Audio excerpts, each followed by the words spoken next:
Fading and good afternoon to your viewers. Right. Last year, December 7. And let me say that you're looking good. Thank you very much, Dr. Zati Ochoy. And last year, December 7, I am sure you joined us here for the coverage. And also, we engaged you a number of times. 1 year on, what do you make of the electoral process and all that have happened after into the governance of the NDC led by His Excellency President John Dramani Mahama? Well, I'll start by saying that in terms of the electoral process, we still have a long way to go. Right. The process itself has not been much of a problem or a difficulty. The main problem has been coalition. And I believe that the EU observers in the 2020 elections, gave such an example that we expected EC to improve on that. Unfortunately, that is not what we saw in the 2024 elections. It's as if delayed coalition had become the order of the day, and that in itself could easily have plunged this country into some kind of electoral chaos. That being said, so far, if you look at where we have come from as a nation and where we find ourselves, I think that if you are to do a comparative analysis, of course, we cannot say everything in vacuum by suggesting that the current government has done so well. It will have to be based upon that which was inherited and how they've been able to turn around, in terms of governance, in terms of the economy. And we all know that in any economy, about 4 indicators, which are government policies that tend to affect all and sundry in any economy. The first one, you can talk about inflation. In our part of the world, you have to talk about the cedi to the major currencies in terms of the exchange rate. You'll have to talk about interest rate because that is supposed to ensure that in terms of those who are in the private space will get opportunity to create more jobs for the teeming youth. And then finally, debt to GDP ratio. Now, if you look at the current indicators, they have by far improved based upon the previous example in terms of the previous government. And that is the more reason why fundamentally we are seeing some kind of stability within the economy. We are seeing growth, especially in the agri sector, which is the productive sector of the economy. And we are seeing stability in terms of energy, right? And then in terms of managerial scale, we are seeing that from the finance ministry. And so for me, if you look at these three ministries, I think these 3 ministries have been the top performing ministries within the country. The agri sector, the energy, and then that of the finance. And so I don't know which one is to come first, but in terms of productivity, it is very important because I always say that nobody eats and complains of hunger. And hunger in itself is detrimental, right, to livelihood. And so once you have this kind of food glut here and there, we need to look at managerial aspect of it. But it is a good sign that their policies are yielding the right result. Doc, that being said, okay. No, I was just going to ask that looking at the percentage in terms of the votes that was given in terms of the electors coming out and voting for Dr. I beg your pardon, President John Dramani Mahama. So far, has it been justified by his governance that indeed the people wanted you and this is what you're doing for them?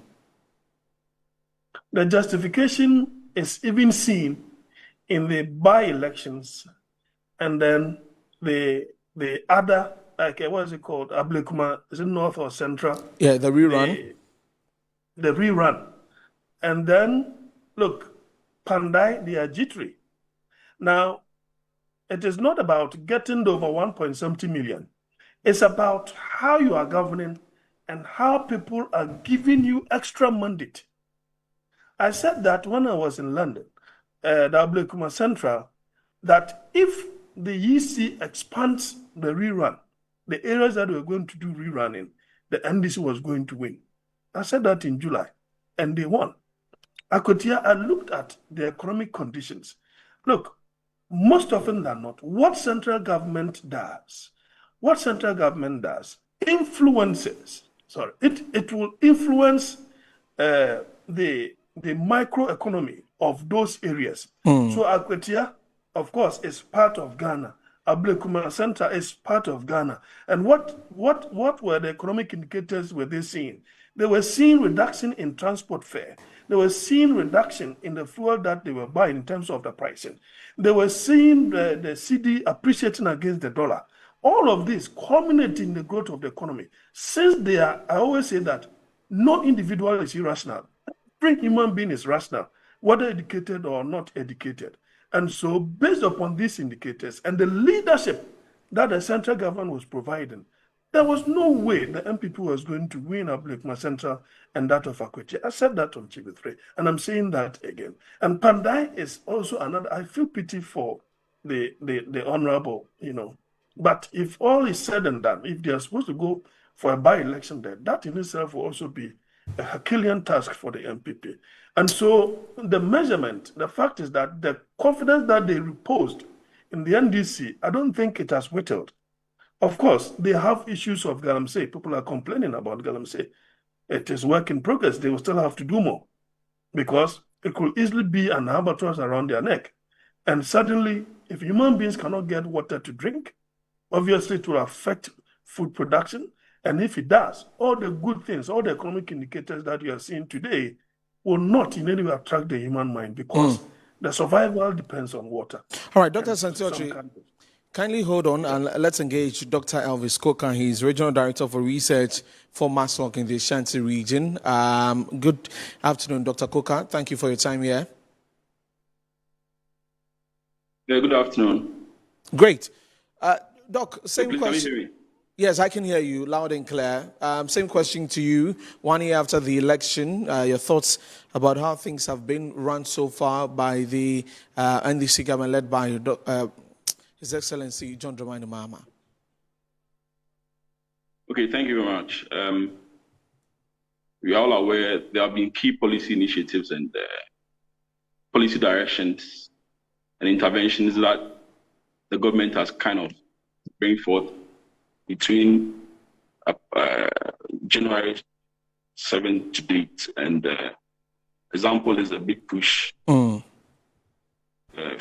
initiatives, the distribution of sanitary power, the uncapping of GEF fund, the Jumeirah policies, and all these policies in one way or the other has kind of triggered a certain economic and social dimension that has improved the livelihood of Ghanaian citizens.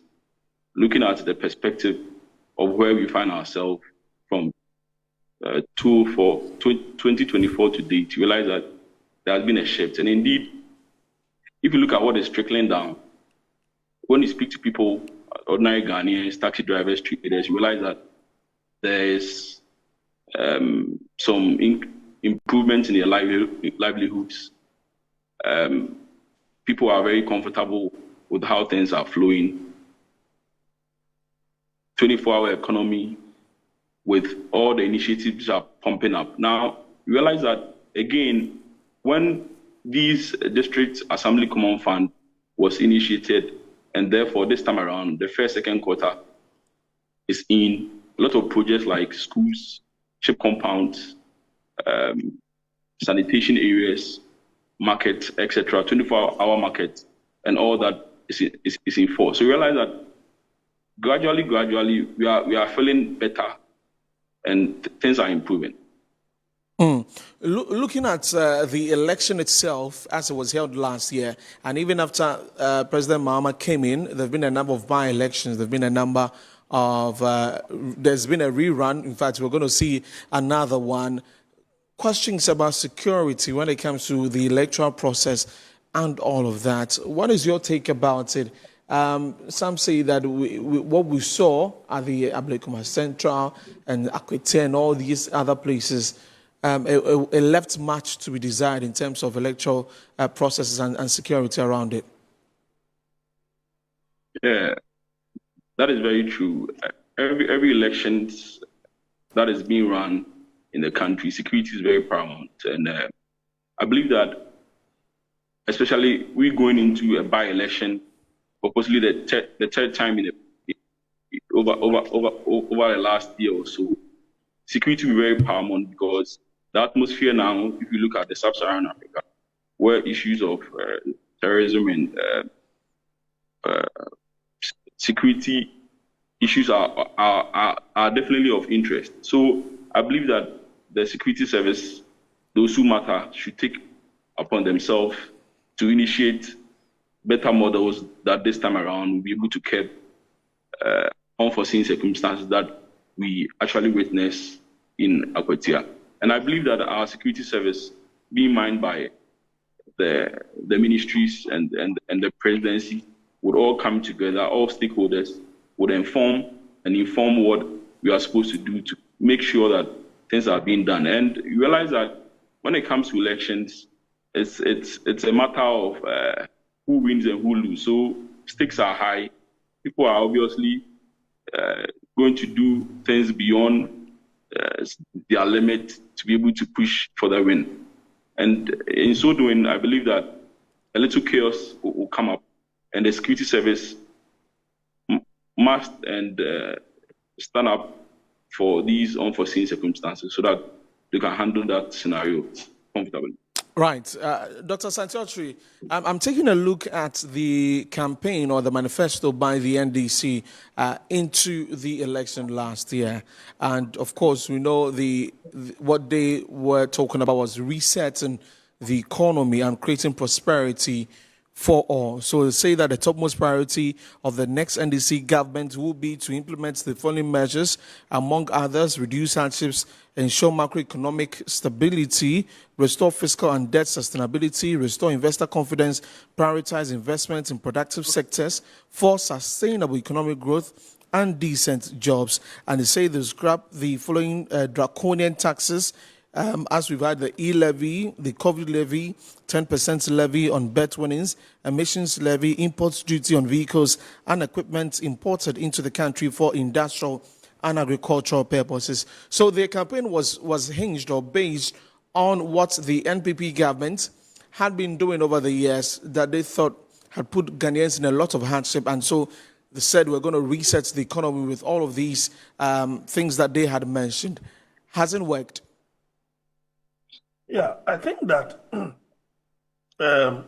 all the list that you gave, I think they've ticked all these boxes, with the exception of creation of jobs. But you could see that the current budget that was read in Parliament by Honorable Finance Minister indicated that the decision is now to create more jobs. So this particular budget is earmarked towards the creation of jobs. And of course, you will see that in the big push, all right, on capping GET Fund and then NHIL, obviously will create a situation where these institutions will have access to their funds to be able to execute the project that are earmarked for these sectors. Apart from that, you see the trend, they have changed the narrative with respect to the is it DAF, District Assembly Common Fund, right? That has sent, they have changed the trajectory. Now the money goes directly to these assemblies so that they know the project that the community, the district really need. And it's not somebody in Accra directing that ABC and D ought to be done. So these have ensured that there is that growth. Now, e-levy is gone. COVID levy is gone. Now, they have also realigned the VAT tax. Now, even the threshold from 250,000 or so to 200 to 750,000.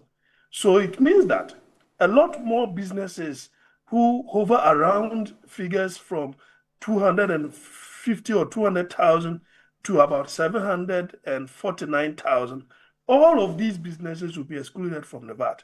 So in all of this, obviously, this is to ensure there is that growth. Don't forget that the policy rate that has come down, the commercial banks are equally going to reduce their interest rate. And once that thing is done, it means that they will be making funds available to private individuals to be able to get loans at cheaper rate and be able to expand the economy. Right. So once the economy is expanded, it means that naturally jobs will be created. Don't forget that the Statistical Service also made us aware that the unemployment rate had reduced from 14.7 to 13 point something. But obviously the youth, there's still that joblessness around that particular part. Dr. Sanchochi, they will have to work at. We've got to wrap this up. In the next 1 minute, I want you to touch on this because it's a very important part of last year's electoral process. Now, Kodeo reported that 6 people were killed during the 2024 election, and there were separate events or incidents, about 76 of them, that happened during the election. 1 year on, have we done good in terms of investigation, in terms of holding people accountable for some of these disturbances that happened last year? Quickly. Yeah, but that is not good enough. It's as if what is said in the local parlance, as it's not free. To it, once the elections are over, you think that everything is done. No, I am of the view that those who have even sent petitions against the electoral commissioners, those petitions should be ignored. I believe that the government should set up an independent, forensic audit to be done at the electoral commission. 2, after that, they should set up a commission of inquiry. Now, this commission of inquiry can now invite everybody who has evidence to that effect to bring them and testify, including the commissioners themselves. Based upon that, we'll be able to come out with a full bouquet of the problems that have beset our electoral processes and to have proper solution. When that thing is done, nobody will tell the commissioners to resign because the evidence against them will be so overwhelming. Don't also forget that Imani Africa have always helped into our years of procurement breaches, right, that have happened at the Electoral Commission. And we seem to have glossed our eyes over it just because the elections are over. I think that the EC's outfit, there is the need for that overhauling. We need to detach those who are partisan, from its apparatus and its activities. It is that which is very important for the sanctity, right, and integrity of the next election. Right. That for me is something that the state must not ignore. Dr. Sanchochi, thank you very much.